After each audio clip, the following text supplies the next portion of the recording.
Alright, hello, welcome to JAV Show. This is Jorge. And this is Viv. And yeah, we're back. Hello. Hello, guys. How's your week, Viv? Anything new? Anything interesting?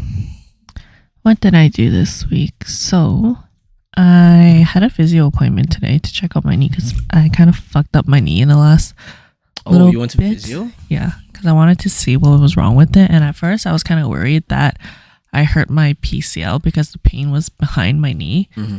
And it was pretty bad like last week while I was playing.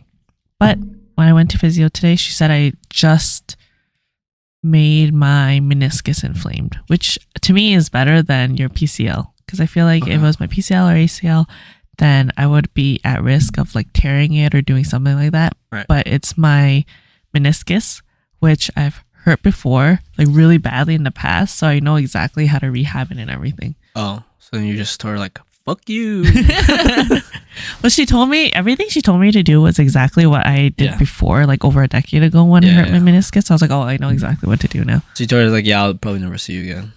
Well, she was like, I'll see you in 2 weeks after like you gain some more strength or you like work on this, work on the exercises I gave you. And to be honest, I'm not going to do them. I'm going to do the exercise that I did before that I know really helped my knee. And then I'm going to show up and then I'm pretty sure it's going to be better then. What's your, do you have like pretty good benefits for that stuff? Physio? Yes. Oh, nice. Unfortunately, my benefits are, I don't know if this is with everyone. I'm guessing it's with most people. My benefits are like separated into specific categories. Yeah, that's the same with me. Yeah, I think it's so fucking dumb because I'm never going to use like an audiologist or anything like that. So that's just completely wasted. But I feel like I don't have enough because of that. What do you mean? Like if I did actually go for physio for everything that actually was wrong with me, I'd blow through my amount because there's like stupid amounts given to other things, right? Oh yeah, you're limited to whatever, right? Oh yeah, yeah. I feel like the amount that I have is definitely not enough to consistently go. Like if I used my benefits for my finger before, I would have like blown through it before my finger was better to the point that it is now. Yeah. But I think I'm not exactly sure, but I feel like if you get a referral from the emergency room, it might be different. Then it doesn't come out of your benefits. Yeah, we should really figure that shit out. Yeah, I don't know why. It happened to me like twice. So like for my finger, I went to the emergency room for it because right after it happened, it was completely bent out of shape and broken and dislocated. And then they referred me to a hand physiotherapist at the hospital. And I went there for like a year. Oh, like every you just show 2 up, do weeks. Your thing, and just leave. Yeah. They don't. Yeah. Okay. And they're like, "Oh, let's book your next appointment," and that's it. And I did that for a whole year. God damn. Yeah. Yeah, because for me, like, do you go to massages too? Yeah, massages get taken out. I just maxed out my massages. Like my massage and physio is in like one grouping. Really? Yeah. Fuck, that sucks. Mine's separated. Yeah, but then I also have a health spending account. Yeah. Which is like a pretty big size, but then I feel like half my health spending account is used on my deductibles for dental. Oh, what? So then I only have half of my health spending account, which is like, it's still good, but still like, lame. So like I would like whatever I go over, I just use my health spending account. Oh, let me. So right now I'm starting to dip into my health spending account. Like I like calculate, like I have just enough for the rest of my like massage until the next fiscal year thing. That's pretty good. Yeah, but it's like kind of annoying. This is like if I didn't go to physio early this year because of my back, I would have had like a lot more to play with. Yeah, exactly. Yeah, because like right now, like for my finger, I don't want to go because I think like it's good, but it's like what I think I read about and what my friend was telling me is that the issue isn't the tendon anymore. It's almost like there's too much scar tissue around it and there's no way of getting rid of it because your fingers are so, I don't know, like there's not a lot of space. It's not like a thigh muscle or something where it's like a lot of blood flow and a lot of things can get rid of the scar tissue. So he said like when he went to physio, they have this thing that zaps it that like gets rid of that scar tissue. And then I also saw online there's like tools that people use to like push it. Oh my god, I thought you were gonna say zap it. I was like, holy shit, just hold a battery up to your finger. But it's like I'm sure it's not like super scientific, but I do think there's like a way to like kind of influence the flow of blood by like constant pushing and stuff like that, and then that will like force more blood to get through and like pick up some more of that scar tissue out. And heat, or if you went to do acupuncture. Yeah. But then I don't think I have enough, so I was like, oh fuck, maybe I should just figure it out, I guess. Yeah. So what have you been doing for your finger? Nothing. I actually went to climb on Wednesday. It was good. I actually did the most I've ever done. And it's like full range of motion and everything. Yeah, I mean, it hurts when you have like pressure on it. But full range of motion? Like if I crimp stuff, so that means like using my tips to like grab something. Yeah. It doesn't really hurt. It's just like if I'm grabbing a jug, it like pushes in here, like against my middle finger, and then that's when there's a little bit of pain. Interesting. But yeah, like I went back to climbing. It was good. Like I did more than I normally. Like I did like 3 5s that day, which is like I usually only max out 2 per day. And then I was just fucking around after that because it was like, oh, I don't want to like push it too hard and like not like I could try more stuff. I could probably complete another one, but then I was like, I don't want to push my hand too hard because like I'm literally first day back and stuff. But what physio things have you been doing for your hand? Nothing. Literally just heat and like pushing it. I feel like there's nothing I could do. Like I've had a worse version of this injury before, and it was literally just time. And the energy just went away, and it literally took it was the thing I had the silly putty. Remember the little putty, and you kept like doing the finger exercise. I mean, I haven't been doing it, but I've been also taking this week off in general of everything, just to like give myself a break week. But maybe I'll start on that like putty stuff, or if not, I'm just gonna like find some way to just apply heat here. Because I feel like it's not like a tendon strength issue anymore. I feel like it might just be like too much scar tissue everywhere, and that's why it hurts to the touch. That makes sense. Maybe, I don't know. That's just my hypothesis on it. So you've taken a break from using your heat pad at night too? No. It's on my back all the time. Do you put your finger on it? I did last night. Oh, sure. But yeah, I want to find one like specific for my finger. A heat pad, like specific for your finger. Almost like a heat sleeve or something if there's one. Well, that's kind of cool. But if not, then it's just like, you know, those hand warmers. Like it's this Prime Day coming up in like 5 days or something. I'm just gonna go buy one. Yeah. Or if not, it will literally just be like, I think what they do at physio is like saran wrap and they put hot wax. They don't even saran wrap it. Oh, they just put hot wax on it, right? Yeah, I was like, oh, maybe I could do that if it's like, I mean, I'm sure there's specific ones I need to get. Yeah. But I'm sure it's not like. Imagine you stick your hand. Holy fuck, it's fucking burning. Yeah, but I'm sure it's not so obscure that I can't just go buy it. You know? Oh, yeah. I mean? Yeah. So then I was like, oh, maybe I should just try that out too. Like, just give it some heat every day, kind of thing. I think that's the best for now, just because. Or even just like dunking your finger into like a little bowl of warm water. Yeah, but then your fingers get all wrinkly and shit. So long. Like it'd be nice if I could just like leave it there and like do other stuff. Put your hand in a bag. Yeah, I could in the water. Yeah, I guess I could. I honestly, I think just like a hand warmer is probably good enough. That's true, since it's like literally right there. Yeah, it's like right on it. Put it on. That's what I was thinking. Like, oh, maybe I should just think of some ingenious way, design something for it. I was like, fuck it, whatever. You could 3D print something. I literally could print a sleeve just for it. I also think like taping it up might help too. Like it forces more pressure. You know what I mean? And then it might force, I don't know, like kind of more circulation. I'm not sure. Like you suffocate it and then let it go. No, that's not what I was thinking. I was thinking like, you know how you put wraps on your, but I guess that's just to stabilize the joint. Yeah. I was thinking like if pushing it down all the time may be able to get rid of scar tissue. If I like tape it up when I climb, and when I finish a climb, maybe that'll like, you know, get it flowing more. Maybe. Or maybe if you like restrict the blood flow for a little bit. Yeah, I don't know. Make it fill up with the oxygenated blood. So I haven't researched this because I've been busy lately, but I could definitely research. I'm sure I'm not the first person in the world with this thing. So I'm sure other people have like better ideas and shit. Yeah. Other than just going to hand physio. Because like when I went, it's like literally just doing a bunch of exercise and that's it. Like there was no other treatment. It was just like test your strength and just gave me putty and just kept making me do these exercises. I was like, fuck, I could have just Googled this. Like the biggest fear I had when I first went to my finger physio was just like, did I break something or did I tear something? But when he says like, oh, it's just a sprain, so that means, okay, it will heal with time, essentially is what he's saying. But I feel like, I'm surprised your range of motion isn't off at all. No, it's not. There's no difference. Like, not because of this, but like I think naturally climbers, they can't curl their fingers all the way anymore because their tendon gets so fat from all the climbing. Oh, interesting. So like this one, you see there's like a little bit of gap, Uh-huh. and then this one, it's like a smaller gap, but it's still a gap, right? Mm. And then like all my fingers have just a little bit of gap, maybe some a little less than the Really? other. Whoa, that's so interesting. But then when I curl my fingers, there's no range of motion difference between left and right. Like it's almost about the same, you know what I mean? Like if you see the two, so it's like okay. Oh, that's pretty good then. So it just feels like it's a localized pain issue, which Yeah. I don't know. You have to do some old school shit like bloodletting or something. That's Like, will you poke it? just Oh let it bleed. God. I'm just kidding. That's like the leech thing. Jesus Christ. Would you ever? If it's proven, yeah. I mean, if it's not woo woo science, I would do that shit.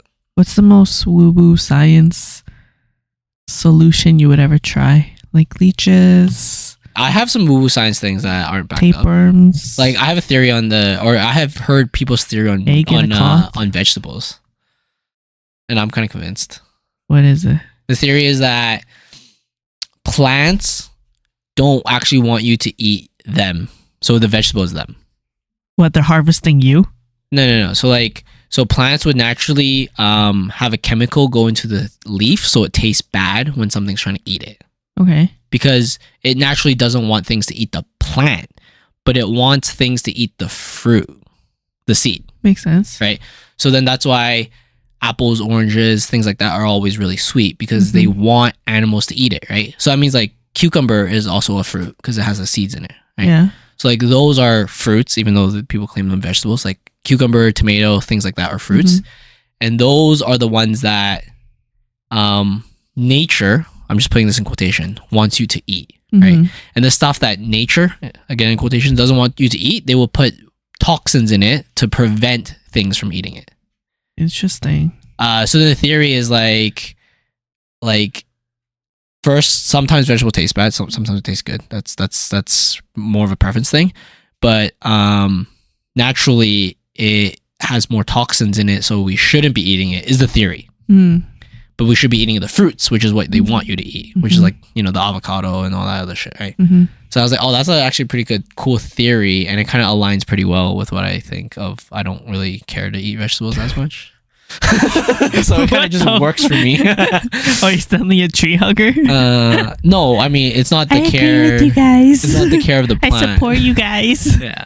But it kind of makes sense. Like there's actually not a lot of plants you can eat. So like around like all the number of species of plants in the world, there's actually not a lot that you can eat the plant, but in a lot of cases you could eat the seed. Right? Yeah. And then we have found some like cabbage, bok choy, all these other things where we could eat the plant. But then they're saying like the theory is that the plant doesn't want you to eat the plant through its natural process of wanting survival and you know, spreading its own genes and whatever. So it makes it more toxic. Like it releases toxins into the vegetables when it's known it's being eaten or harvested is what they're thinking too, right? What do you think about taro then? Like Not your dog, but actual taro. Yeah, that's because weird. taro, when it's not cooked, is toxic. Yeah, that's weird too because there are. Are root vegetables? Do they have seeds? They must have seeds, right? So they just keep duplicating themselves. Is that the one? Yeah. Yeah. So then that I'm not sure because then that kind of goes against that theory too now, right? Because like it shouldn't care. Like there should be no activation if it doesn't affect its ability to continue whatever it wants to do, right? So what would you think would be the mindset, quote unquote, for that? I Just personally don't eat us in general, bitch. Yeah, I personally think root vegetables are. But carrots are sweet. Yeah, carrots are sweet. But again, I don't think it has like. Do carrots have? Is there carrot seeds? There must be. No. So they just duplicate or what? Yeah, you put the tops down, and they regrow. So, but how do you? What? So there's carrot seeds. Just keep topmost layer soil down. Yeah, there is. I think so. How do you get carrot seeds if carrot is a root vegetable? Okay, let's see what Reddit says. If you don't harvest the carrot, the green on top will grow into a proper plant that will produce seeds. Yeah. Like, there's lettuce seeds, right? Like, the plant I have out there. Sure, you're right. I know there's lettuce seeded, seeds. Right? What the fuck? I've regrown oh, that makes sense. Yeah. I've like cut off the top of a carrot before and like planted that carrot top in there. Yeah. And then I don't have a theory, but I do, in my opinion, put root vegetables a little bit higher than vegetables in terms of preference. Like for me, if you were to say like which vegetables do you just fucking hate? No, so like in terms of what I think personally, just my woo science shit is the top is fruits. So apple, oranges, berries, all those like actual fruits. Yeah, all of them. Mangoes. And then the vegetables that people think are vegetables but are actually fruits. So like tomato, cucumber. I think eggplants are also a fruit. Are they? They have seeds in them. Wait, let's see. What the fuck? I think they have seeds.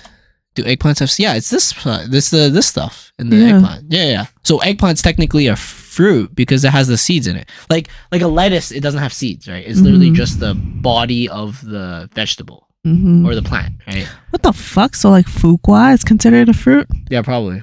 I assume so.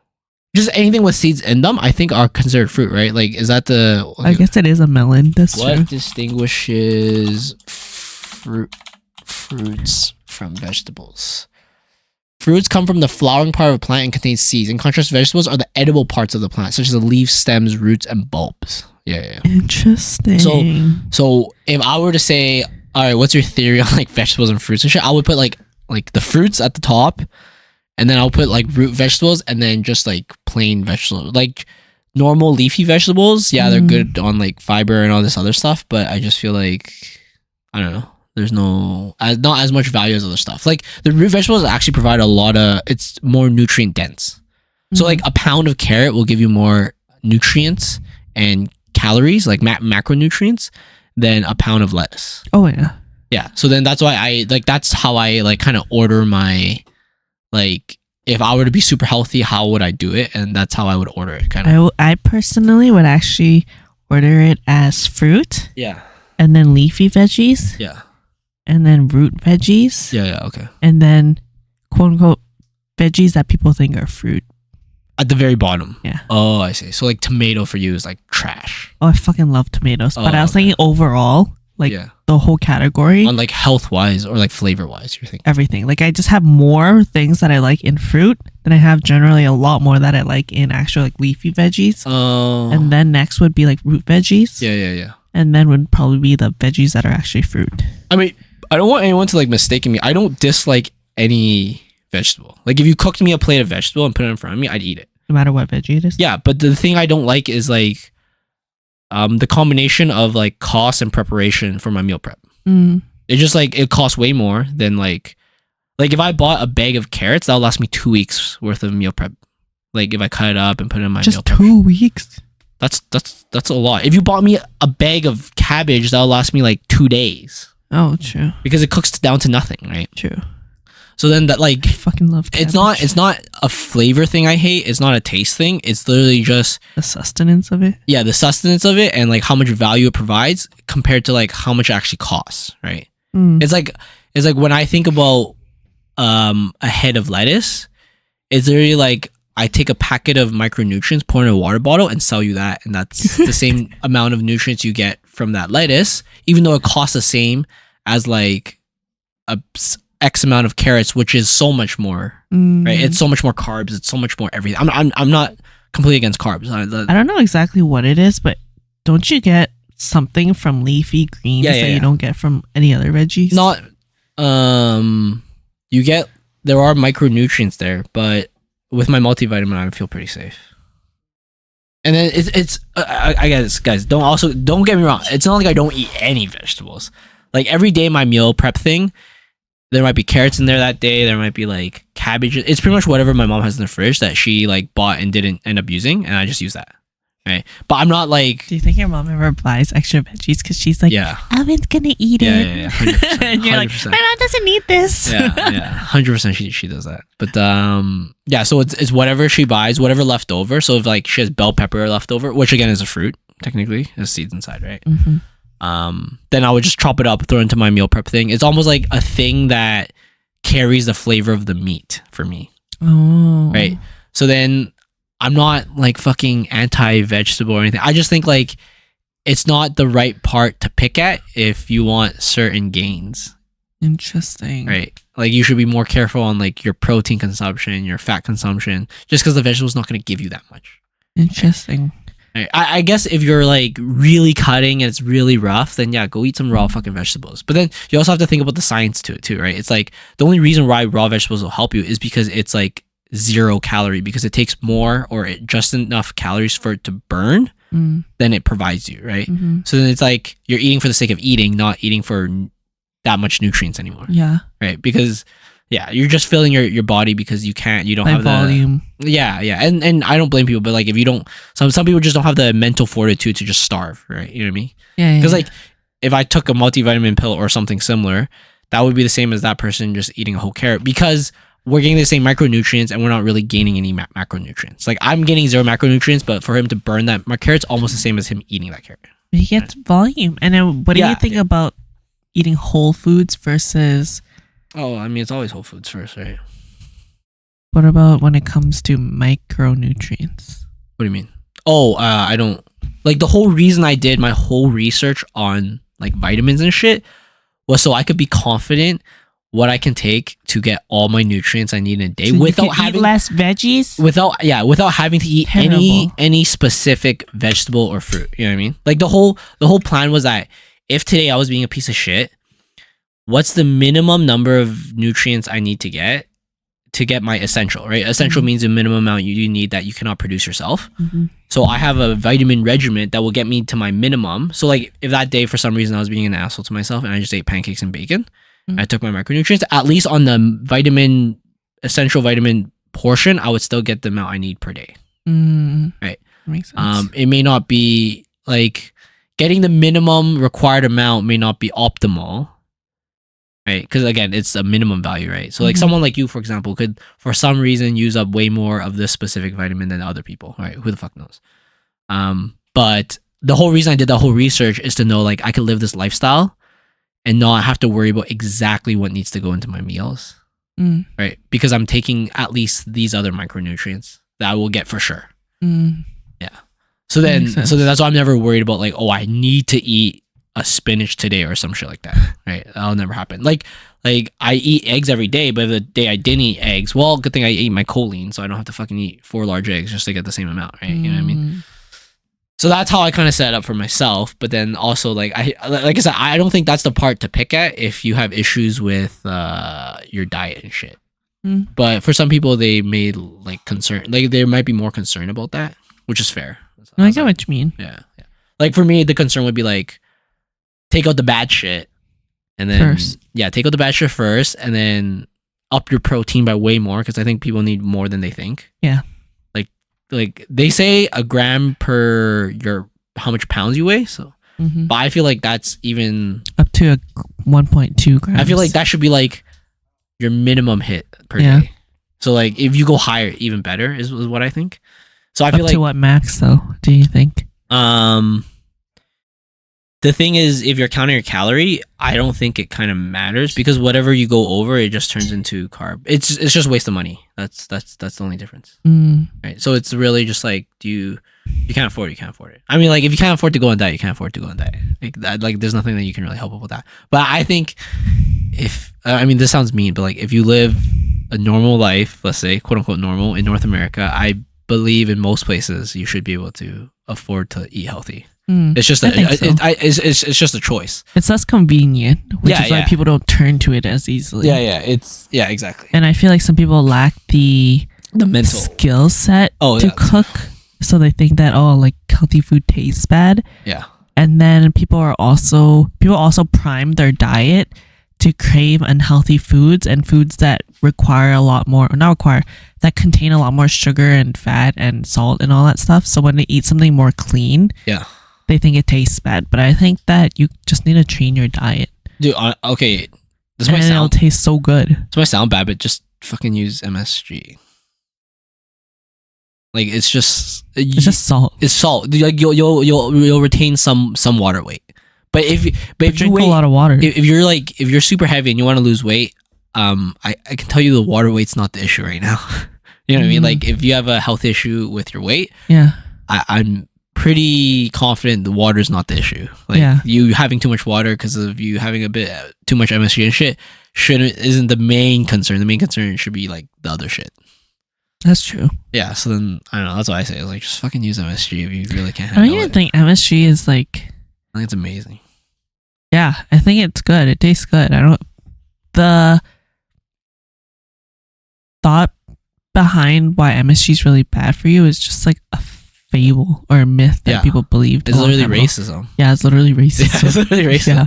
Because the people who complain about MSG in their Chinese food, like, dude, there's just as much, if not more, MSG in like potato chips. Yeah. Like if you buy a bag of Doritos and eat that, that's probably like as much as your fucking Kung Pao chicken or something like that. You know what I mean? So it's like, it's clearly not the MSG causing your stomach to have issues, right? It's clearly something else because you're eating just as much MSG. Tomatoes, any tomato thing has MSG in it, guys, because tomatoes naturally produce MSG. Oh yeah, really? That's cool. I actually didn't know that. But they are delicious. They're naturally delicious. I love cooking with them. They're just like if you forget to add something, but even if you add a little bit of salt, you just have like a good sauce now for your food. Yeah, you put salt and literally any spices. Yeah. And it tastes delicious. good. Spices have 0 calories, guys. Yeah. So you put whatever the fuck you want. Yeah, I'm a big fan of like putting tomato in your food if you don't know what to do for meal prep. Yeah. I'm a big fan of that. But I also like, I don't think people can live my life like of like eating the same thing all the time. I feel like I could live your life. For food wise, yeah, maybe. I mean, right now is actually great, but also not great. So right now I'm trying to gain weight. So I've been like eating a lot.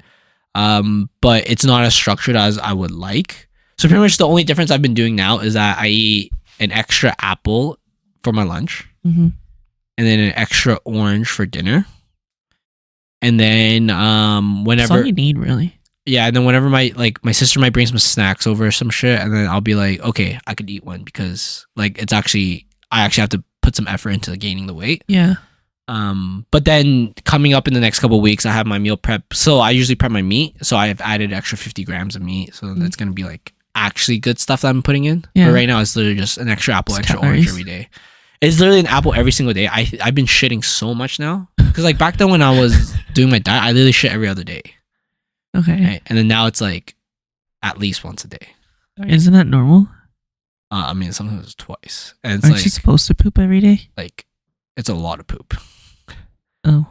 Like, I fill that toilet up. Jesus Christ. Yeah. Can you Google what's normal? I'm pretty sure what's normal is like it's once daily a day. Yeah. No, daily is normal. Oh, okay. But when I was on my, like, if I was cutting, it would be once every other day.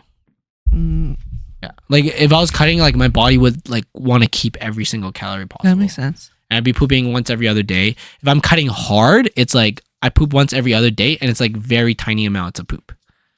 That makes sense. My body's like, we're not getting rid of shit. But now it's just like, fuck this. We're getting rid of everything and anything. With that extra apple and orange and a little bit of snacks. Dude, you also have to remember, like, I don't normally eat that much fiber. So that apple, like, I mean the whole apple, right? Like skin on everything.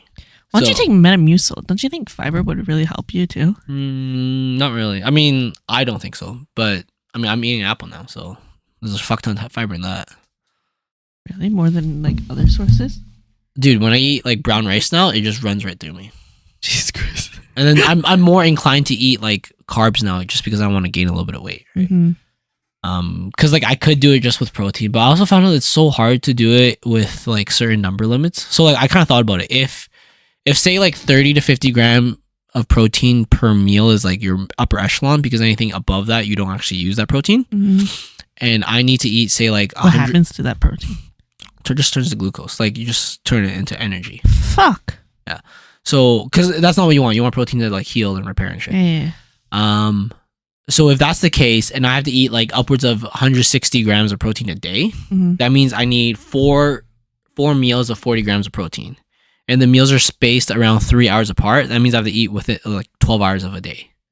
Right. So it's like you can't intermittent fast. Like it's true. You actually can't if you want the optimal protein intake. Yeah. There's just no, I mean, you can intermittent fast for 12 hours, but that's not really much. That's just whatever. That's not really That's literally just going to sleep and waking up and then eating, right? Like going to sleep. So you stop eating 2 hours before you go to sleep. Okay. Yeah. Right. So, okay. Say you slept. Not necessarily. Let's say you slept for 8 hours. Let's just say average eight hours. Right.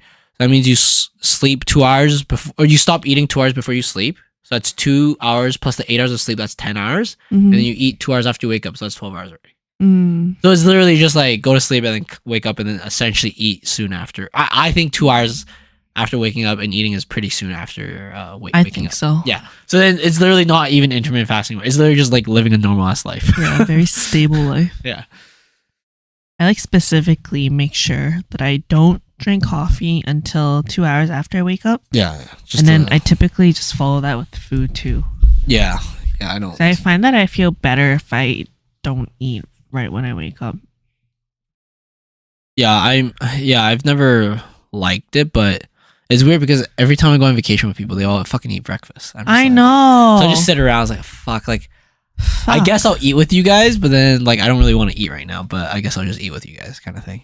It's terrible. But usually I've kind of negated that on vacation. If I go on vacation or trips with people now, that I'll wake up before I know that we're going out to eat. Oh, like so earlier. Usually whenever we plan things, we say like, oh, we want to go to this place at this time. I like make sure that the plan is, oh, what time should we leave here instead of what time should, okay. Because I know some people say, oh, what time should everyone wake up at? And I'm like, no, that's not the better way to do things because everyone needs a different amount of times to like get ready. So let's say what time we should leave here, and then I'll make sure I'm awake 2 hours before that, and that'll be like perfect. You do that during all your vacations? Pretty much, yeah. You do that before your flights.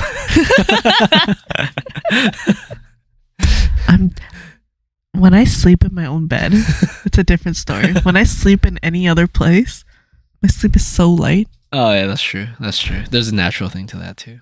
Unfortunate. That's very, very true. I won't lie on that. Anyways, anything else going on with your week?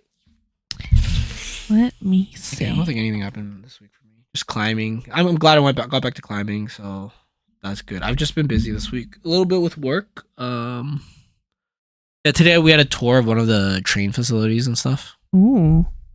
Just because, we just had to write a blurb on it and stuff on our company LinkedIn, and then we, like me and specific other people used to work on the train, so we could give them more info and like join them on the tour. So that was kind of cool. I got contacted. I mean, the guy told me not to say anything, but I don't fucking care. I got contacted by the West on you guys. But I don't think I'm gonna accept anything. Imagine he's like a secret listener. He's like, "Fuck you, Alvin." I highly fucking doubt it. Highly doubt it. Because like he pretty much said like he just doesn't want too much information about this yet because they just have to do their meeting next week and then they can start hiring people. But like I said, I'm not interested. I don't think I'm interested anyways. My friend's like, "What happens if it's a lot of money?" I was like, I don't know. Like it feels stressful as fuck. I think. I assume it's gonna be really stressful, and I feel like it's not. It might be good money now, but it's like may not be fruitful for my career. Yeah. Oh, that makes sense. So I just have to take that into consideration because like right now, although I'm a little bored at work sometimes, it's like free learning right now. Yeah. Like they're paying me to learn right now, which is like really nice. Yeah, that's actually very helpful. Yeah, and then I actually decided that I'm gonna go do I got signed up for that Power BI course at NATE. Oh, exciting. Yeah, so I was on the wait list and then they finally got me in. So it's one class? Yeah, it's a two-day class that my company's going to pay for. And then... Oh, just 2 days? Yeah, and then I'm going to do... I'm going to try to get the Microsoft certificate after. Ooh, Azure? No, the Microsoft, like, Power BI Super, whatever user certificate. You had to pay for the exam and stuff. I'm sure my company's not going to, like, reimburse for that. So I was like, I'll just do it, and then I can, like, put them on LinkedIn or something, or just like pretty much all this learning I've done for like the past 8 months, at least I have something to show for it. Yeah. After that, right? Makes sense. At minimum, I've done this course too, so then I can like say like, hey, I actually took like a professional course on this. If I don't pass the exam, but I usually don't go into exam knowing I'll fail. You know what I mean? Like I usually don't step into exam unless I'm pretty sure that I'm gonna like do pretty good on it, right? So you paid for the exam? Right? No. I'm going to though. Like I was always iffy about it, but now that I'm accepting the course, I was like I might as well study it because like just studying it is already me learning stuff I need for work. And then I might as well just go and do it. Yeah, right? That makes sense. Like I actually already did a prep course for it because it was free on LinkedIn Learning because our company has like a connection with the library or some shit like that. So I already did like a 12-hour course on prep for the exam. Yeah. And how did that go? It was good. I think 80% of the shit I already knew that they were teaching on the course, and then I did learn like new stuff from that, which was cool. So yeah, that's something I think I'll do. It's just like whether this becomes a thing I do in the future permanently or not doesn't really bother me. At least I have the skill set, and then I have like something to show for it, right? Like if someone told me like, oh yeah, I worked on Excel sheets for like a year, I'd be like, oh okay. But if they told me like, yo, I did this course and I got the certificate for all this Excel shit, I'd be like, okay, that seems a bit more legit. Right? You know what I mean? Yeah. It's like, oh okay, it seems like you actually know your stuff. Because someone could say they've been doing Someone Excel. certified you. Yeah, like someone could say they did Excel for a year, and to me it could just mean like, oh, so you did nothing for a year. You did it in a shitty way for a year. Yeah, or you literally just did like fucking busy work, not actual work for a year. You did it in a suboptimal way too. Yeah. That makes sense. That's pretty cool. Yeah. So I've just been busy with that stuff this week, so not too much. And you, just same old finger stuff. Yeah. You said the physio. Volleyball's good. You've been back or no?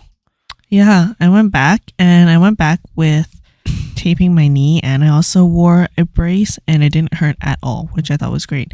And my physio today said that I can still play as long as the pain doesn't stay essentially after I play. Yeah.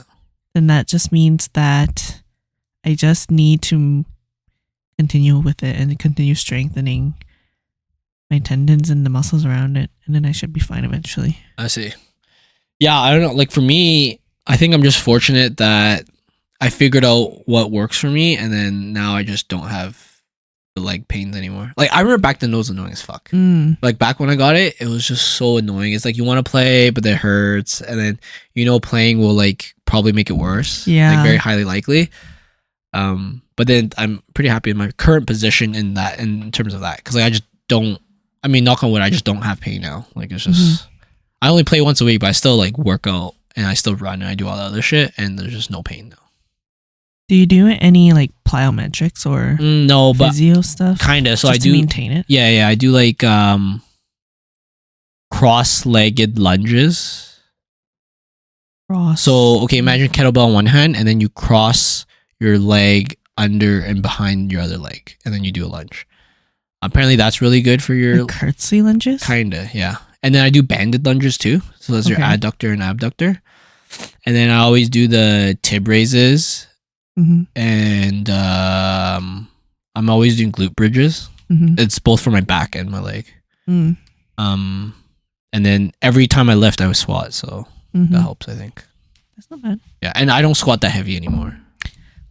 Yeah. I remember I used to be just a stickler for making sure I squatted heavy, but then I stopped in the last like 5 years because I swear something always happens.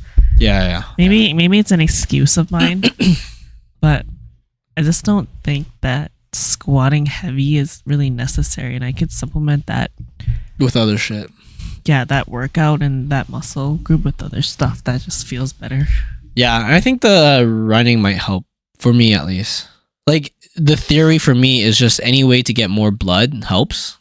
So just running that's not like super impactful. So like you're not running on something that's that hard. So like the treadmill's not hard. Or if you do a elliptical, it's just like a way to get your blood there without causing further impact damage. Is like what I think of, right? So like I think the running helps a lot. Like again, this is all placebo maybe for me, right? So I have no idea. But have you heard of? I think they're called On shoes. You look it up. On shoes. I use flat shoes right now. Zero drop shoes. Are these also zero drop shoes? This is what you're talking about, right? Yes. On running shoes and clothing. I saw a marketing video on them. Seems like a scam. How the guy used to be a runner and he felt like there was a better, there could be a better shoe out there for runners, and so he created the shoe by taping tubes to the bottom of his shoe because he wanted that bounce to it, and then so he designed this shoe, and now I think he had a year or two where it really failed and it wasn't going well for him, like trying to start this business. This is QAnon. Oh, it's called QAnon? No, it's On, but it looks like QAnon, like the conspiracy group. Oh, I see what you mean. But yeah, and then there was some They look like Nikes, don't they? Kind of like the running shoes Nikes? Like the top part, maybe. No, the bottom part. So some popular trainer started wearing them, and then it like blew up, and now I believe he took over 40% or higher of the running population in some place in Europe. Like, I think, okay, this is just me talking on my ass. I think Nike shoes also have this hollowness in the bottom. It's just covered on the sides here. Oh. It looks like this whole hollow thing. Anyways. Yeah. You go into the Nike website, maybe it'll say. I personally don't like it when shoes have a huge sole. I feel like it's very. So I've been doing zero drop shoes for the last like 8 months, and I think that's huge. Are these considered zero drop shoes? No, not at all. What are zero drop shoes? It's literally just like it's almost like you're not using shoes. Oh, like what you were talking about last time. Yeah, so like it's literally like as flat as they can get. So that means the distance between the ground and like your heel is almost nothing. So this is the theory, and I think it must be proven somewhere because like a lot of people talk about it, especially like a lot of the physio people online. But zero drop shoes actually train your feet to become stronger, like the arch becomes stronger and all this stuff. So what I think, this is my theory, is that if you want to train, you should use zero drop. Shoe that you have. Yeah, if you want to, my theory is that if you want to train, you should use zero drop shoes. And then if you want to like go in a race, then that's when you use the fancy stuff that actually gives you elastic return. So like what those fancy shoes does is like every impact you do, it gives you the return and elastic energy back up, right? So that means you're always kind of conserving some energy, right? Whereas zero drop shoes, your foot is actually training the impact, right? It's actually taking in the impact and training the arches. That makes sense. So other than my sprint day, so when I do sprint training, I use actual running shoes, and then every other day when I'm running or lifting, I use zero drop shoes. So there's literally just shoes that are as flat as they can get without like not wearing shoes, and they have a super super wide toe boxes, so your feet can splay. So you use like all of your feet, like your pinky toe all the way to your big toe, to ground yourself when you do your workouts and shit. And then I don't know, like for me, I thought I was gonna have issues with it because I've been using insoles my whole life. But I'm 8 months in and I have no issues. Like normally when I walk, I do have insoles. Yeah. Like normally I use like a normal hikers with insoles when I'm walking around. But when I'm training, it's all zero drop now. That makes sense. Yeah, that's my theory to it. Is like you train on the shit that makes your thing actually stronger, and then when you race, you use the stuff that helps boost you. Yeah, I would think the same. Would you ever wear Vibrams? These ones? The toe? Toe shoes? No, because they look dumb. I think. Like it's not the function that I'm concerned about. It's just they just look kind of dumb. But like, you also think they look like shit. I think the thing is too for those shoes is like also trying to train their like feet to like callus better. Which ones? The toe shoes and shit. Oh yeah. But like if I'm never going for a hike and I'm always in a gym, my feet would never callus. Like it won't callus because I'm just walking on like the gym floor. Right. So like if you wore these shoes and you went hiking, it would be painful and you would probably like have more growth in your feet. But if you wore these toe shoes and you just went to the gym all the time, then it'd just be like almost no difference from wearing zero drop shoes. I can see that. Because there's no like rocks or anything to like, or like imbalanced floor. Yeah, exactly. Right. And I don't typically go on hikes, so I was like, fuck, there's no point.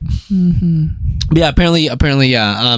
From what I've read and what I've seen online, I think the whole reason of Converse too is that was kind of close to zero drop. Really? But like it's not true zero drop. Which is why people like develop actual zero drop. But I think isn't that why gym people like using Converse? Yeah, because they're flat as fuck and low. Yeah. Wait, what did you want me to search? If they were originally made. No. They're not made. I just think like gym people just saw that and they're like, oh, this would be good because it's like not using shoes but having shoes. Yeah, because it's flat as fuck. Yeah, that's the same reason why I loved Converse. Yeah. But then zero drop is like on another level, right? Because like this picture here, there's still a little bit of lift in your Converse. Can you search up zero drop versus Converse shoes?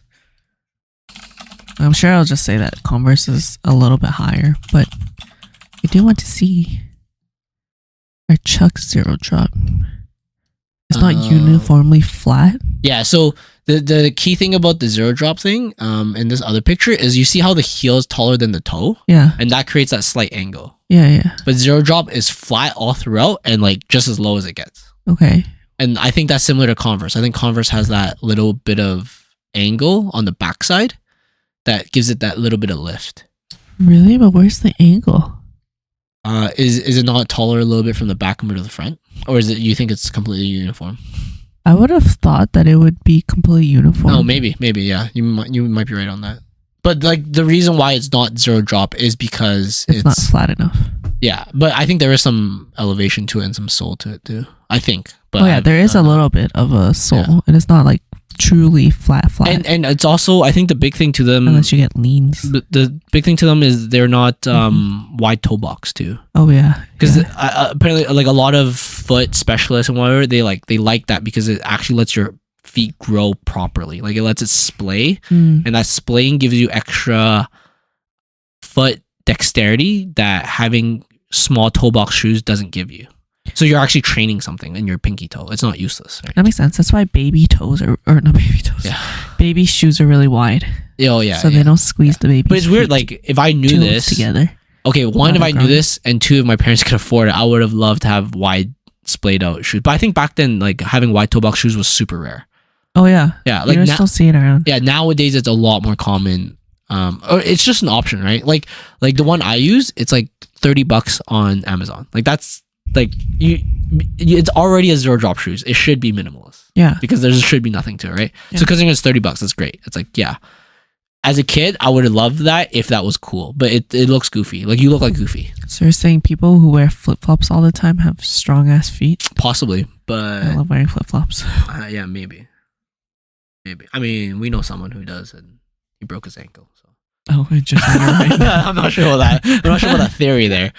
But as a kid, I would have like if I knew what I knew now as a kid, then I would have been like, oh shit, I need zero drop shoes since I was a kid, right? But it's tough, right? Like nowadays, I feel like people should just go on Amazon and just fucking buy these. Like if they care about their feet, yeah. It's like $30 to $50 there, and yeah, they look dumb, but I was just like, it's for your foot health. Like I don't wear it everywhere. I just wear it at the gym, but I do look fucking dumb at the gym. like when I first wore it, I was you're like, walking, you're like, I'm a duck. Dude, I literally felt like I was Goofy, like the character Goofy. You know how he has such big. Like, it looks that different. Yeah. When I wear them, like, can I see a top view? Okay, well I know what Goofy's feet look like. Like it just looks so big. I just felt like. Can I see the top view of a zero drop shoe? Because I feel like it doesn't look that different. No, when you wear it, it just looks kind of. You notice the wide toe box so much more. You're like, holy shit, it's so wide here. Can you just like show me other photos that I really want to see? I wonder if they have a top view. Okay, so yeah, okay, this like one. These. So yeah, normally shoes are like this, where they like kind of they thin out in the front where your toes are, but then zero drop, not zero drop, but a wide toe box just literally. Like, so it looks like kid shoes. Yeah, it looks fucking. It just looks goofy. It looks like this. Like it looks really goofy. You know what I mean? Where it's like it's normally not that big there, or like even this pair. You know what I mean? Birkenstocks are a great example. I do think Birkenstocks look like your feet are wide as shit. Yeah. So they just look weird. It's not. I'm not saying like they're shitty. It's just weird looking. This picture right here with the Converse on the right hand side being like wide toe box. Yeah. Made. It looks weird. It looks stupid. Yeah. Right. It looks really goofy. It looks really goofy. But it's like children's shoe. Yeah, I think it's like someone has to do something to make it look cool, and then people might start using it, and people's foot health would just get better, which is like nice. I think I feel like you just need to market it well, really. Because have you seen those fucking like mischief shoes that came out? No, what is that? Okay, type in MSCHF, all one word. F shoes. Yeah. There's a whole bunch of different ones. Mischief sneakers is what you're talking about? Yeah, you can go there. Mischief.com. Page not found, motherfuckers. Oh my god, I don't even like this website. My god. These look dumb. So yeah, they created shoes like this. That looks like you're wearing the boots. Or these big yellow Crocs. Yeah. Or the big red boots that are supposed to be like Astro Boy boots. Yeah, and it's just all these like influencers wearing it and shit. Yeah. They look stupid as hell, but people are like, oh my god, yeah, big shoe. Yeah, fuck that. I mean, it's hard to compete too. Like, I keep going back to this, but it's like $30 for a pair of shoes. Like, how the fuck does Nike compete with that? Like, how do they make money? Well, because the market likes the brand. Yeah. Oh, like that's the only way they can do it. Is they just create something that's really cool, but again, they have to do some type of design because it does naturally look goofy. It looks just weird, right? So they just have to do some really cool design to make it look cool. It does. But I also think the market for people who buy wide toe box shoes don't care as much about aesthetics anyways. Yes. Like the people who probably buy wide toe box shoes are more like, I'm a comfort type of person. Yes. So then they'll just go for comfort, and comfort isn't completely synonymous, but it's also cheap kind of. Like usually comfort is usually something that's not that expensive, right? Like I wouldn't agree. I would say there's quite expensive comfortable things. I feel like the people who care about like the comfort and function probably won't buy those things. You know what I mean? That's what I think, at least. What about like beds? Do you think? Oh yeah, that's different though. You have to pay more for comfort. Yeah, that's different though. But that's like, I don't know. I don't know how to explain that. That's different from shoes. But I feel like the marketplace for people who for wide toe box shoes, I feel like they're like a particular person like me, like kind of similar to me, where it's like function, comfort, health, and it's like, I don't care about the brand. I don't care what it looks like. I just want it to be like comfortable and good for my health. Makes sense. I think Converse are one of the most comfortable shoes. Oh yeah. Yeah, I've never worn them. Whatever I could find at, I think back when I was a kid, it was like whatever I could find at Walmart or like Payless Shoe Source or whatever. That's what we could wear. I remember when I was younger, I had this one moment where I was like, I wear Vans and Converse so much, but I feel like I need to pick one for the rest of my life. So I am like committed to one. I don't know why I thought this was necessary. But then I picked Converse in the end. And then eventually I would wear Converse all the time. I still do, like, quite often. And I remember thinking one time in junior high, I was like, what am I going to do if I never find shoes that I like better than Converse? Am I going to wear Converse as like my fancy shoe when I fucking graduate, when I get married? Like, oh my God, what am I going to do? And I think that's fucking crazy. Okay, so on that thought, like, I love Timberlands. Yeah. Like, I really like, I have a summer Timberland and I have a winter Timberland. What's a summer Timberland? My hiking shoes that I use every day. That's my summer Timberland. That's like my non-winter Timberland. And then my winter Timberland is like the classic. Your brown ones? Yeah. If they made dress shoes, I would buy from Timberland. Well, do they? I don't know. I mean, you're about to find out.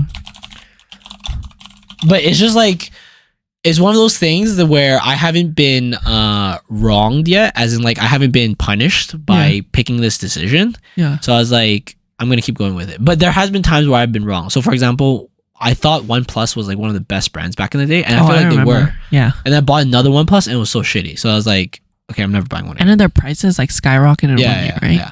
So like if I bought another pair of Timberlands and they turn out to not be good, then I might start to reconsider. But so far it's like 100% hit rate. Like every Timberland I've had so far has lasted me 5+ years, and I've never had issues.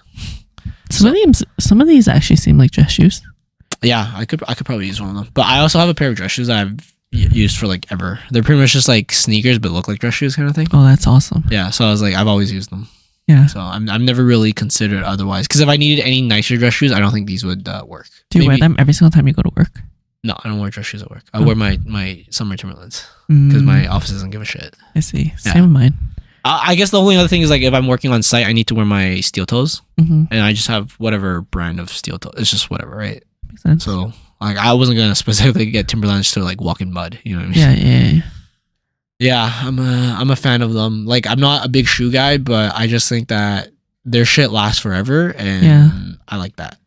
I like that, one, they last forever. Two, I think almost all their shoes are like waterproof or some form of waterproof. No, they're not.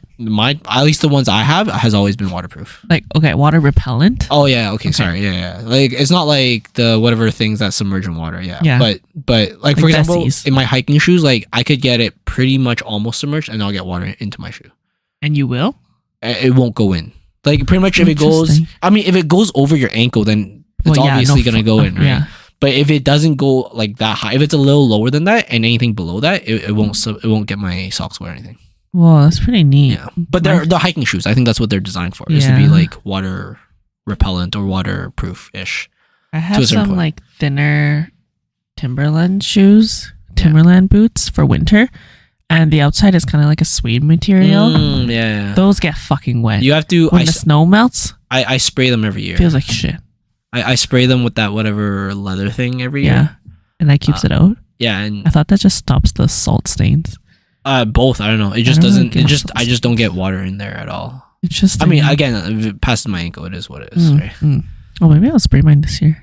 It's just I think it's a pretty cheap spray. My sister just has it. I Oh, just yeah, take it yeah. every time. I just like spray the whole boot outside. Yeah. Yeah, every year. I just thought it was for salt stains. It probably I don't really get salt stains, so I didn't really. Probably care is to do it. more so that, but then I don't know. I think it helps the leather maybe, or maybe maintains it a bit better. That makes sense. Yeah. What's another brand you would say you're loyal to? Costco. Okay, BC Mountain, whatever. That's my shorts. What is that? BC Mountain what? Fuck. It was whatever Costco had. BC Mountain shorts, Costco. They are this. What is this brand? What is this? This is not the brand. Sorry, it's fucking Temu. These assholes. BC Clothing's. BC Clothing. I think that's all the. I think that's what they're called. BC Clothing, men's clothing. BC whatever. What's the logo? What does the logo look like? Okay, let's see. BC men's clothing. Let's see if they have a logo. I feel like they are like a logo-less thing. Yeah. So you know the pair of shorts I always wear every fucking day in summer? Yeah. Yeah, it's like that was I've worn that for about like 6 years now. Yeah. And I have 2 more pairs that I haven't opened yet because this one has lasted me so long. And there's no wear on it. I mean, there's some wear, like the pockets might noticeable. be break, but it's like every time I want to throw them away, I was like, there's no point. It's still working perfectly fine. Oh, that's pretty sick. And there's like a lot of pockets. So I have another 2 pairs of it that I haven't even opened yet. And one of our friend David, he also has the same thing as me. And he said the newer iterations aren't as good as the old ones. So he's like, hold on to those old ones. He said like the old ones have better pockets and shit. Oh shit. Yeah. So I mean, maybe cost saving or whatever. I'm not sure exactly why or how they changed, but yeah. So like shorts, I'm loyal to them, but I haven't bought anything else from them other than those shorts. But that's because they fucked up and they made a product too good where I never have to buy another pair. Because like 6 years is a long time. Like anything that lasts more than 2 seasons, in my opinion, like 2 years, I think is really good already. Yeah. For like clothes and shit. Yeah. That's kind of a business model people have to think about. Hey, I want to create a product that's good that gets me like loyal customers, but if I create it too good, then they'll never come back. Yeah, it's almost like this OBD2 thing I'm gonna lend you. Yeah, it's so cheap, and I bought this like I want to say almost 10 years ago. Oh my god! And they're still like the app still works. I just plugged this in the other day. Like within 5 minutes, I got all the codes and shit. That's awesome. And I bought this for like $20-$30. Yeah. So like they made something too good. Like there's no like the whatever this version 2 is nicer, smaller, and better, and the firmware is now changed, so the app isn't compatible beyond this year. Like that's what I would do. I would say like we're not updating the firmware beyond 20 whatever. So anything newer, you might not get the codes because the firmware is not updated. Like the nice thing about cars, at least the old ones, not Teslas and shit, is that they don't update often or ever. So like the car's computer never updates, so the codes you get are always going to be consistent, right? Now I'm not sure if that's going to be different in the future, because in the future I can see a thing where they're like, oh, you have the Tesla, well, you could save electricity if you buy this new firmware to upgrade, right? Like that's how they're going to make money on top of their money, right? It's like, oh, you want to save some electricity, this is how much you'll save per year. You'll save $5,000 in electricity if you upgrade to this firmware, is their prediction. And then this firmware costs $2,500. Then you'd be like, oh, well, it only makes sense if I'm going to save $5,000 in electricity, sense. Right? Yeah. But then that's their way of getting another round of monies. I do think that cars like Teslas, where you have to consistently download softwares, firmwares, all that stuff to keep updated with your vehicle, that's where they control you. Oh, yeah. Yeah. Like, I mean, like I've thought about that. Like a lot of things, I always think about the firmware. Yeah. I always think like, how are they going to stop? Like, I don't want to buy, for electronics, you don't want to buy anything so cheap that they stop updating the firmware and then your thing just breaks one day. And it just doesn't work. You have no support to go to. There's no way to fix it. Yeah. So it's like you can only cheap out so much, and then for these other companies, they're gonna find ways to get more monies. That's true. Which is smart, I think. I think it's genius. I think so too. You have to find a way around it, right? Loyal customers and a good product. Yeah, because like I think most people want a really good product. Like most people, if you told them this jean is so good, it'll last you 3 years, they're willing to pay the $100-some for it. Oh yeah. Right. But then if you go too good, then they'll never buy jeans from you again because they don't need to. Yeah, right? exactly. Like I think like the old Levi's were like that. Like the super old Levi's. I did hear they were like Levi's very, were really, very really good quality. like denim quality and stuff. In my head, I still, when I think of denim and good denim, Yeah. I still think of Levi's. Yeah. When I was looking for a denim jacket like a year ago or half a year ago or whatever, Yeah. I still went to look specifically for Oh, Levi's that and I makes went to go buy sense. one. Yeah. Makes sense. It's so iconic and it feels like they know what they're doing and shit. For me, I actually don't even wear jeans anymore. It's weird. I always buy the dress pants now. Oh yeah, I don't It's wear like jeans either. Super comfy dress pants. Jacket. They look like dress pants, but they're like yoga pants almost, right? Have you tried the Lululemon ABC pants? No, I'm okay. So this other thing, I'm loyal to my friend's dad's business, so I just go to him. BC clothing? No. But I go to him and he always orders these whatever specific brand, Mm. and then I just get it from him, and then I get tailored from him too, so they fit me perfectly. Oh whoa. And then I just pay the like whatever amount, and then I don't know. I'm kind of spoiled. I kind of spoil myself like that, where it's like I'll buy a new one almost every year, even though I don't need it. Yeah. And then I'll just have extra of these, but they're like these are the type of pants I would wear every day. Oh. Yeah. And what brand is this? I that he, forget. I have like, to go orders find from? it. It's some. I think it's some French brand. Oh, cool. But yeah, it's just super comfortable. Mm-hmm. And then I just cycle them. So like right now, I'm using the old one that I used to wear for work, Yeah. and then I have a new one for like going out. That's nicer. And then when I get a new one, maybe during my birthday or something, Mm-hmm. then I'll see where to put it in the cycle and stuff. Mm. But see, I feel like I have too much clothes already, so I don't know. Sounds like you have a lot. I think I do because I use the fuck out of them. Yeah. Like I'm not willing to like throw them out until they're like dead. Makes sense. I had a shirt that I got when I was like 10 years old and I just threw it out this year. Oh yeah, that's good Because though. it never fit me. It could never fit me. It was a shirt that my mom's friend brought back from a vacation Yeah. for as a souvenir. Yeah. And I don't fucking know why she bought this shirt specifically, but she gave my mom a whole bag, which now that I'm thinking about it, I'm like, maybe she was just getting rid of some of her old stuff. Yeah, 100%. But she gave my mom a whole bag of souvenirs, and it was a whole bunch of like different clothes and stuff like that. Mm. My mom brought it home, or maybe my mom thought we were poor and she like got a donation bag or something. I mean, maybe you could. That also makes a lot of sense. Maybe you were poor at one Perhaps, point. but okay. So the shirt is a triple XL shirt, Oh yeah. which now I'm thinking about it, doesn't make sense why someone on vacation would buy this for somebody else. I mean, if I went to Asia. No, it's like American triple American. XL. Okay, yeah, that's huge. Like fucking huge. Yeah. But when I saw that, I was like, oh my God, this is like wearing a blanket. Oh, so just. So when I was like 10 years old, I picked that shirt and it's a red tweedy shirt. Mm-hmm. It's like a dress almost. Yeah, it was like complete dress. And I wore it like all the fucking time. And because I've had it since I was 10, it's the one thing in my closet that doesn't really suit anything else. Yeah. Because it's a giant triple XL tweedy shirt. Yeah. But I would wear it to bed and wear it as a pajama. Like, and the it's literally perfect just, PJs. it's literally just like a giant dress. Yeah. And the only reason why I gave it up this year was because after all these years, it has so many fucking holes in it. Oh yeah. From like the washing machine, from just being worn. There's so many fucking holes. I just threw it into Lumi's bed and now she uses it to play with.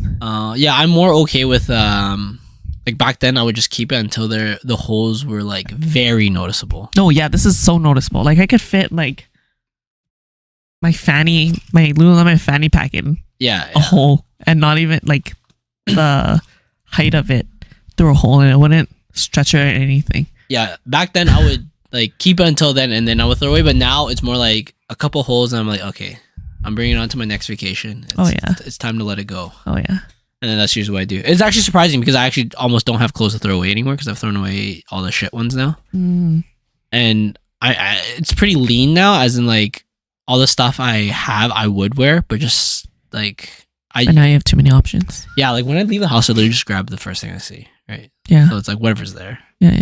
Like there's very few times I would actually dress up for something, right? Like if there's some event, then I would like, okay, I'll actually like take out a nice shirt. Yeah. Right. That makes sense. The only reason why I kept this shirt for so long, even though I had holes in it, was because of the history and the comfort. Yeah.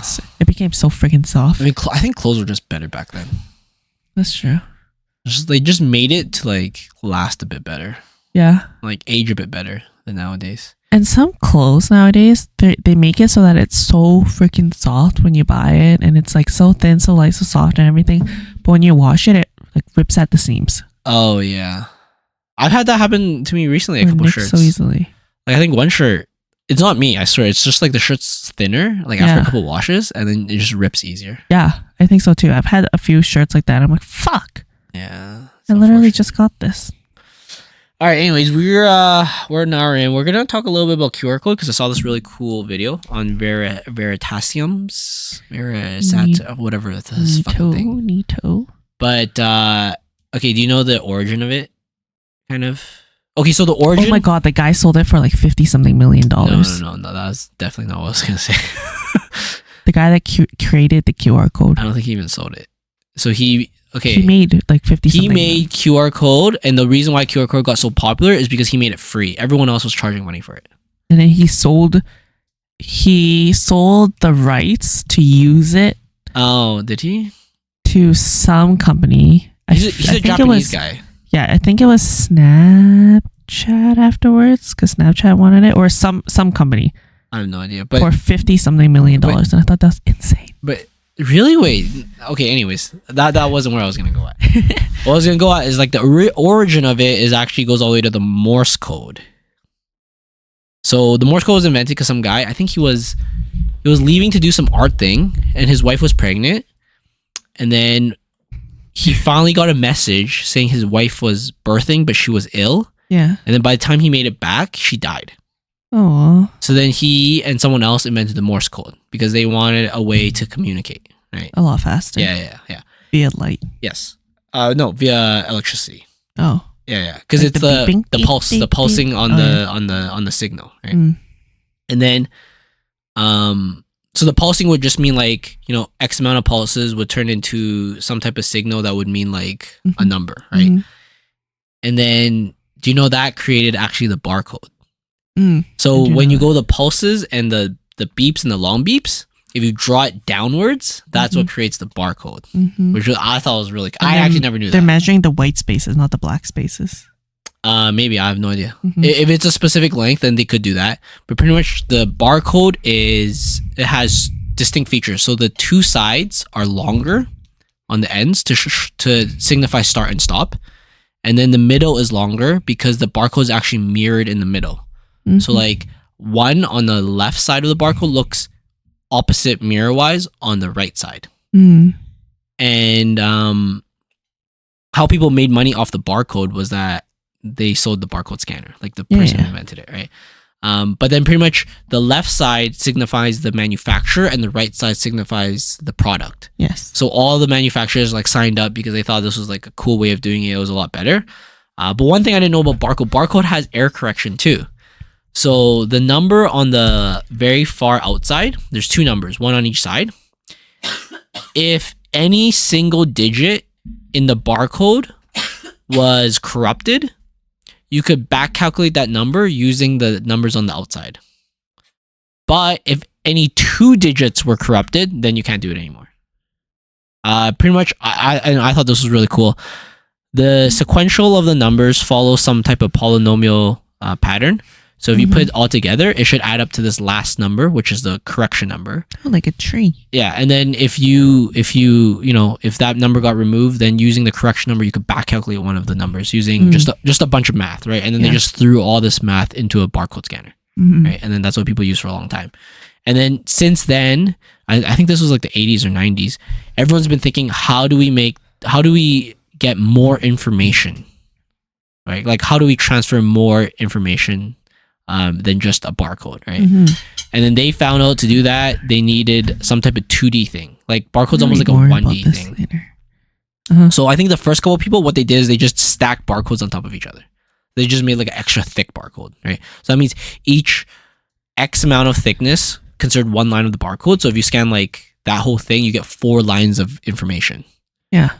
So there's just a bunch of people. There's actually a lot of different predecessor or even successors to QR code that never actually caught on. So like stuff that was not successor, I guess, but stuff that was created after and stuff that was created before QR code, they just never actually became popular. Oh, can I say what those are?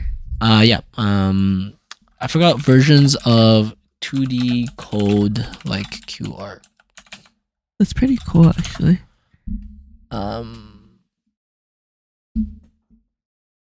Okay, so yeah, if you guys search this, there's different types of 2D barcodes. So there's, I don't know why my thing has, there's data matrix, digital paper, next code, shot code, Q code, maxi code, Hansin barcode, high capacity color barcode, Whoa, high Pronto capacity. sign, and Aztec code. Yeah, so these are just a bunch of other 2D barcodes. So Viv was telling me that, or she just said that it was sold. I don't think QR code was sold, or maybe it was. For what, millions? 54. Snapchat bought what? Okay, let's see. right here. So Gary built a dummy QR code, but he tweeted. No, I don't think this is the right thing. I don't think that was QR code. Oh, is it the app that scans it? Maybe. And I think this guy probably scammed at Snapchat too. Yeah, because the actual guy who invented QR code didn't charge people money, which is why QR code got so popular. Like that was his whole thing of getting people to use QR code. Was like these other things that I just listed. I'm not sure if they do now, but I've seen Aztec code in a data matrix before. Yeah, like back in the day, I think these other things never caught on because they charged users licensing fee. And QR code never charged anyone licensing fee. The shot code and the high capacity color barcode looks pretty fucking cool. Yeah. So actually, like speaking of which, the guy who invented QR code, the Japanese guy, he said that that's his next path, is what he thinks is going to be colored QR code. Because you can provide so much more information, right? So right now the black and whites is binary. It's either zeros or ones, and then using that in a specific setup, you get the whole QR code thing. And then while I was telling Viv, it's like how it works is there's 4 squares, 3 really big squares at the corners, and then 1 smaller square, and that kind of tells you the orientation of the QR code. The bottom right corner, so once you know the orientation, you can flip it to where the small square I think is on the bottom right, and then the 2 big squares on the top other corners, right? Then at the very bottom corner, first it signifies what information it's giving you. So it's alpha or numeric, binary, or whatever it might be. And then it fills in the QR code with blacks and whites using binary ASCII key for the information they're giving you, right? So www. whatever, like someone's website, like W is a specific, zeros and ones. And then they just keep filling it in until they have the whole thing filled, until they have the message filled out. Then after that, everything else is error correction. And I thought that was the coolest part, the error correction. So pretty much what that means is that if any part of your QR code's damaged with the error correction, which is everything on the left, they could still get the full message.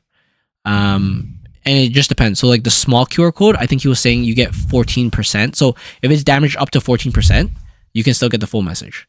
And then the bigger QR code, it's like 30% or something like that. It's pretty fucking cool. He had it in his when QR codes first came out video. I don't want to get fucking shitted on from YouTube. But yeah, anyways, so that's how they do it. They fill it out, and then there's like different format and mask. So the other thing I was gonna say is like mask. So what you get from the QR code actually gets converted into something else. So QR codes, scanners don't like it if there's a giant chunk of black or a giant chunk of white. So some of the masking technique they have would be like take every third line, replace all the blacks with whites and all the whites with blacks, right? And then all of this will be encoded near the big square, so you can figure out from the big square exactly what these masks are, and then it would like decode all this shit. It's pretty much just like a fuck ton of math in the QR code reader that lets you just read this one thing that gives you all this information. And there's really big QR codes. Like there's small ones and like really, really big ones. The other thing I was gonna say too is the cool part about the whole 4 square configuration is that the reason the 1 square is smaller is because if you scan a QR code at a different angle, it will still get the same message because it knows it's at a different angle. That's so cool. because of the small square compared to the bigger square. Mm. Right? I was like, damn, that's really fucking cool. But yeah, I thought it was cool, and I thought the coolest part was the error correction. I was like, damn, they built in so many things where half the message might just be like, or half the thing might just be the message, and the other half is just correction. Just to make sure that you get it. Yeah. Yeah. Which is It's cool pretty because fucking he cool. was saying like that's what they also do in a lot of space related things. Whoa. So when they send stuff to space, they make sure that there's a lot of error correction. Mhm. So if the message gets a little fucked up, they can still get the full message.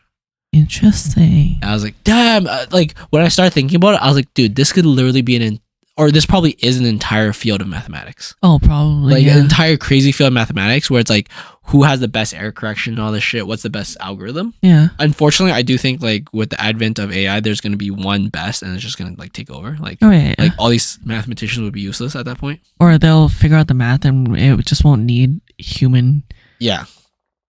efforts to add to but it. it's cool too because if you think about it, like QR code, now we talk about it, it's kind of cool and all this stuff, but I could just imagine in like a futuristic thing where you want to send, say, okay, knock on wood, this doesn't happen, but say there's like some type of war, but you won't need to send messages now, right? Within your allies or something like that, right? You got to make sure like these ways of sending is secure, encrypted in some type of way, but also has sufficient error correction and make sure that the error correction doesn't fuck with the encryption. I was like, dude, this could be like a wild thing where a war could advance a technology in a most insane way. That's pretty fucking sick. Yeah. Wonder if there's a book about that. Probably. There probably is. Like when I That'd be an learned, insane story. like I didn't know this, but I was telling Viv earlier that your CD disc works even if it's scratched is because there's so much error correction in it. So it could be scratched the fuck up. You put that thing in your PlayStation and you can still play your game. It's because there's like error correction where they said like, oh, this part of the code is physically gone from the disc. I'm going to go back calculate what this code was supposed to say because we built in all this error correction in the CD disc. Like, Or it doesn't let it crash and it just skips over it. like I didn't realize this was already such a big thing back in the 90s and 80s because like all these CD discs obviously was created from that, right? I was like, holy shit, dude. There's every time I think I'm smart, I just think about things like these. I'm like, fuck, man, I'm dumb. It's so cool. Yeah. So I thought like the QR code was the coolest shit ever. And from this video, I learned so much about error correction and all this shit. I was like, dude, this is if you give a subset of university students and you taught them this stuff and you told them the implications of it, I think they would be more inclined to learn about it. No, I think so too. I was gonna say that with such niche topics like this, do you ever think that it would be cooler or better if in public school we were taught about all these really interesting niches or like just the general branches of these? Like you could just say, oh, this is math. Yeah. But you would not know something this cool exists unless you went and dived into it by yourself. Yeah. I think so too. And I wish they did have a better explanation, but I'll be honest, like my friends are teachers and they won't know any of, like they won't know how to even explain this to kids, which sucks. Like until we get like really good AI teachers, I feel like we don't really have a choice. You know what I mean? Like it's stuck in this position where it's in. But I think it'd be cool to learn it more back then and let kids be more engaged in what they think is cool. Yeah. Because for example, I think this is cool because I'm a fucking nerd.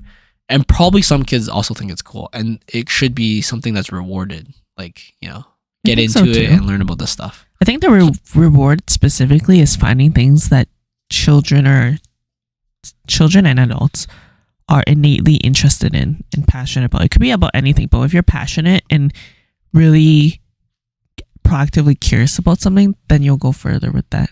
Yeah, but it's like it's exposure too, right? Yeah, it just doesn't get exposed as much, right? Yeah. Yeah, I wish there was a system where we could like expose more kids. I think nowadays they're doing like computer coding courses in schools and stuff. Yeah, in BC, I believe you can pick coding as one of your 4 core subjects over social studies. Oh, that's social studies is an option now. They don't fucking care about them socials. I mean, okay, I'm not trying to be racist or anything, but I felt like social studies was always just talking about how we fucked the natives. Like every fucking social class is just how do we fuck the natives this time. That's what it felt like. Alright, I'm just saying. That's what it felt like. True. I'm not being racist, but literally every fucking class was like that. The thing was, like, I always thought it was cool. And the settlers. Yeah, it was cool in the States where they like taught more about history. But they taught it from an American perspective. Yeah, but it was cool because there was more wars and more shit going on, right? So it was more intriguing and interesting. Right? We feel so bad. Yeah, like literally every fucking social term is just like, hey, in this year we fucked the natives. Oh, hey, decade later we fucked the natives. I was like, God damn it! Like, I get it, I understand, we wronged them, but I want to learn about, like, you know, the Nazi war. You know, like, we did learn a little bit about it, but I felt like the significance of it to humanity was a bit more than like, fucking the natives. So we also did this to the Nazis during World War One, Two. During World War II. Yeah. But did you hear about the natives? Right? So I felt like that was, like, in my opinion, it felt like that was what social class was about. It was literally, we learned a little bit about the government, but I felt like not enough. Like, I don't know shit about the government right now. Yeah. Like, I don't recall any of that information. Yeah. But I felt like in the States and in other country, you just learn about cooler shit, which I would see why people would get into, like, archaeology and history and stuff like that after learning that stuff. About Egypt? Yeah. Like, archaeology and history of Egypt is so fucking fascinating. I feel like the 12 years I was in school, like before university, I felt like we spent one unit on Egypt in the 12 years I was in school, and like 80 units on fucking how we fucked the natives. Right, which is ridiculous. I was in a bilingual school too, and I felt like we spent like maybe 1 year learning about Chinese history, and you just don't realize, like, they have a very intense history. Like, there's a lot to it, but we just didn't get the option to learn it. Yeah, so that's kind of sad. But it's cool because I feel like a lot of people would really get into it if they did. I think so too. I think something that is also really interesting is the contrast between how different countries tell their side of the story. Yeah. And how it's taught. So I feel like from living in Canada, we hear mostly our perspective of what happened, and then it's largely influenced by the state's perspective of things that have happened and how they want to tell their story of what happened in history. Yeah. But if you went over to Asia or Europe or something like that and heard about how they were teaching their social studies or their history classes and their side of the wars or whatever happened with them, it's insane. I swear you would hear a completely different story, and you would learn so much more. There's so much of history that just isn't told or taught in school that I feel like would completely switch our minds against, oh shit, this happened back then, that happened back then, we didn't hear about this genocide or that genocide. I actually think it's a legitimate, like, factual detriment to Canadians, because I feel like Canadians actually have a very low nationalism. Like, we don't care that much we're from Canada. Oh yeah. Whereas I think people from, like, China, States, whatever else, they care from where they're from because they learn so much more of their history.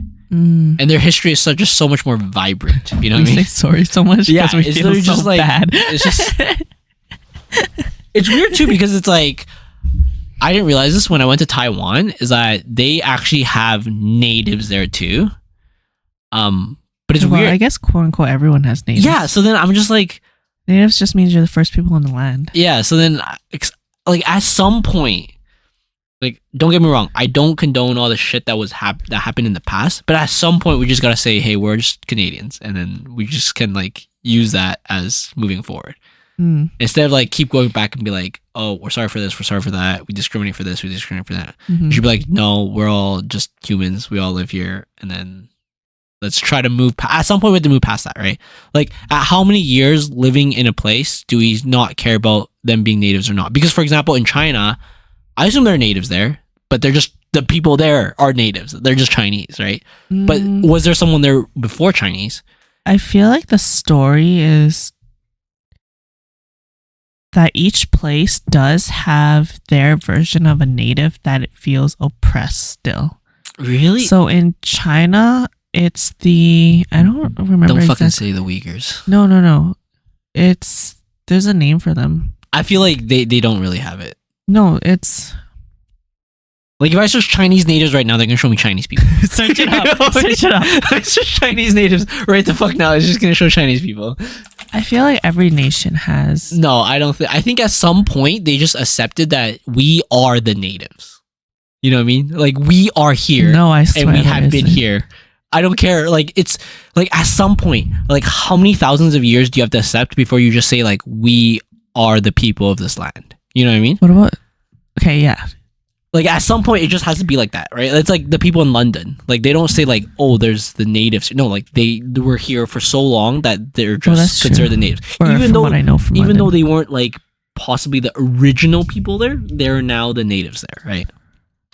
Yeah. Like at some point that must be accepted, right? And I also feel like the faster that's accepted, the better nationalism becomes. Like the more patriotic you become because you don't have this like weird divide anymore. I mean that. I could probably get schooled about this topic and someone could just call me racist and shit at the end of the day. So that could be very true too. I just think like, okay, at some point we just have to like move on and try to like do things better. Oh, these people, this is who I was thinking of. The Uyghurs. The Uyghurs? Oh, is that how you those are Uyghurs. Oh. They're the people that are like Muslim and the Chinese people are trying to suppress them. That just means that they were probably at that land, but that land is China and that shit. That weird stuff going. But they're not the natives of China. They might be natives of like one section of China. Okay, I see. But like interesting. At some point it's just like the people in that land has been there long enough that we can just say, okay, they are the people of that land. Mm-hmm. You know what I mean? Now, what that time frame is, I have no idea. Mm-hmm. But yeah, I think it's detrimental that we don't teach other shit or cooler stuff about Canadian history. Of course. But maybe there's also none too. I think what's also kind of detrimental, but would also be a really fucking fascinating topic, which I guess would be really hard to control, would be modern history, which I guess kind of contradicts each other. But like shit that's going on right now, or has been going on in the last 20 years. Yeah. That right now, the only way you would hear about it would be if you pay attention to news or something like that. Yeah. But what if they said like, oh, like I know here's everything that's going on with this war that's been going on, that's been ongoing for the last 5 years, 10 years. Yeah. Or this is what's going on in the behind the scenes with national treaties or the government and things like that. I think that would be really cool. Like things that aren't drama filled that you would hear about in the news, but things that are like, oh, we're actually making, or our land mass is growing in this way and it's actually growing like this, and then this new culture is starting over here, blah blah, all that stuff. I think that's pretty cool. Like modern science, also like modern shit. Yeah. But a part of it too is like they gotta know the old shit before they learn new shit. It's like, for example, this QR code stuff is so cool to us is because we kind of know the math behind it, or some part of the math behind it already. Yeah. Which is why we understand how cool it is. But until you can appreciate that, you can't appreciate a QR code and like the significance of it. Right? I also wish in I mean, we're just bashing schools now, but like you definitely don't learn as much as you could. I wish they treated language arts like the word it is. So like English class, essentially, I wish they literally treat it like language arts, where it's like it's fucking subjective. So it's like, don't make us all read the same fucking shit. Yeah, or and have the same answer and be like, yeah, no, this is wrong because I think this way. I remember in high school, yeah, I read this book. I forgot which book it was now, but I read this book, and when I gave it to my teacher, she was like, yeah, you did it all wrong. This like completely sucks. Like you've completely missed the point. I don't agree with your point here. And then I was so confident because I was like, no, I actually read this book and I thoroughly enjoyed it. Yeah. And I think the way that I'm answering it is my perspective, and it still answers the paper, but you just don't like it because it's completely opposite of your perspective. Yes. So I went to another English IB teacher and was like, hey, this is my situation right now. I was in grade 10, but I was taking English 20. Okay. So like grade 11th English. And so I went to the grade 12 English IB teacher and was like, hey, this is my situation right now. My current English IB teacher doesn't like this paper, but this is the book. This is my paper on it. Can you give me like your opinion on it and grade this and let me know what you think? And she graded it. She liked it so much that she pushed for me to transfer into the English 30 class and get an A in English 20 and just straight go into English 30 and basically skip the rest of English 20. Damn. So I felt like that was a great show of how English is so subjective to your actual teacher for what marks you actually get. I fucking hated that. I had it might sound sexist, but I had female teachers, and we knew when she was on her fucking period. What the fuck? We just fucking knew. Wow. She was just fucking being cranky and being a bitch. I was like, man, this fucking cunt today.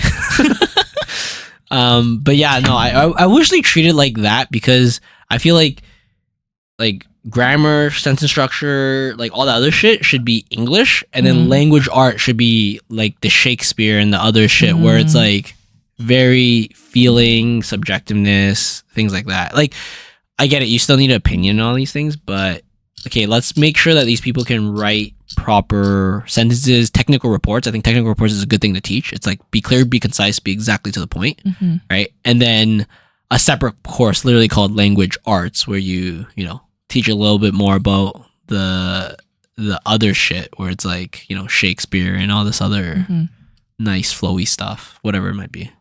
Because I didn't fucking use anything I learned from that. Yeah. Like, I actually still appreciated every single thing that I learned in English, though. Probably because I genuinely do like the language arts portion, and I really liked writing and creative writing back in the day. So I personally found every single thing that I learned valuable. It should be like, everyone must take English 10, 20, 30, which is similar to what I explained. And then everyone must take language arts 10, and the rest is optional. Oh, yeah. You know what I mean? So it's like, you get a flavor of what language arts is, the actual like art of language. And then if you choose to keep pursuing this, just like art class, like I didn't have to take art class in like junior high and high school. It was completely optional to me, right? Oh, yeah. So I feel like that should also be optional, because this might sound like, I wouldn't say rude, but like, I don't care if the person I'm hiring or my coworker knows Shakespeare or not for my work. Like, I don't give a fuck. You know what I mean? So then it's like, oh, why are we forcing them to learn something that they probably don't want to learn? Yeah.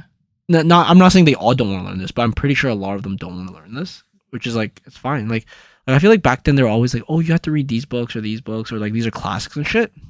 Like, great, they're great during the time, but like, fuck, it was up to me, I'd be like, right now we should read Red Rising. Right? Or like 10 years from now, what if there's a better book series? Then I'll say, let's read that. Like, why does it have to be these fucking stupid classics that you guys say are the best things ever? Because they teach, I think, in my opinion, it's because they teach some moral story or something like that. But I don't know. Like, in my opinion, morality should, or like ethics and morality should be more so taught in your personal life than your like school and life and stuff. Yeah. Like, I think there should be a class. I see how they attempted to have a class like that when they gave you those calm booklets to teach you about life and everything else about adulting. But I feel like that should be significantly bigger. Yes. That should be expanded in like how else to adult better, like basic things you should know as an adult and as an individual living on this planet Earth, and just basic advice on how to navigate your feelings, navigate your emotions, handle stress, all that stuff. Yeah. I feel like that would have been so valuable to everyone. I feel like they should have like kind of separated that, though. You know what I mean? It's like, if you want to learn language arts, for example, or English, we're going to teach you this stuff without trying to teach you all the ethics. Like, I mean, obviously some of the ethics will like show through it, but it shouldn't be like shoved down the throats. You know what I mean? It should just be like, we're here to just teach you what you need to live, but we're not going to explicitly teach you how to be a good person. That's up to what you think a good person might be, and all those things like that, right? It's your learning path. We'll obviously set a good example. We'll say like, good heroes and things like that, but we shouldn't shove it down their throat either, right? Yeah, of course. Yeah. That's how I feel about it anyways. Okay, so cool. We talked about QR code. I think that's about it I had. Anything else you want to chat about real quick before we end it? Not specifically, but I felt like when we were talking about brand loyalty, I'm quite loyal to Vaseline. But like, as lube? No. Oh. I put Vaseline on my lips every single day, and I have since I was like a child or a baby. Did you know it's called petroleum jelly? Yeah. That kind of turned me off from it. Yeah, when I first saw that, I was like, oh my god, gasoline? Yeah, I was like, petroleum jelly? What the fuck? I was like, I That's shouldn't okay. put this on me. Really? So you have other Vaseline products or just the one? Just the one. Oh. But I'm so loyal to it because I literally use it every single day, multiple times a day since I was a baby. Oh, so Every single day of my life. So possibly you have thousands of Petroleum. tubs of Vaseline. No, I have one regular like family size tub, and I have a mini tub, and then I have a mini tin, like a to-go tin, and then I have 2 like sticks, So like twisty stick things. During your lifetime, you possibly had thousands of tubs of Vaseline. Yeah. Like P. Diddy? No. I only have one at a time, okay? Just one. I don't have baby oil. Oh, okay. Just making sure. Guys. We're just making I sure. love it. All right, cool. We'll see you guys later. Thanks for listening, guys. Bye, guys.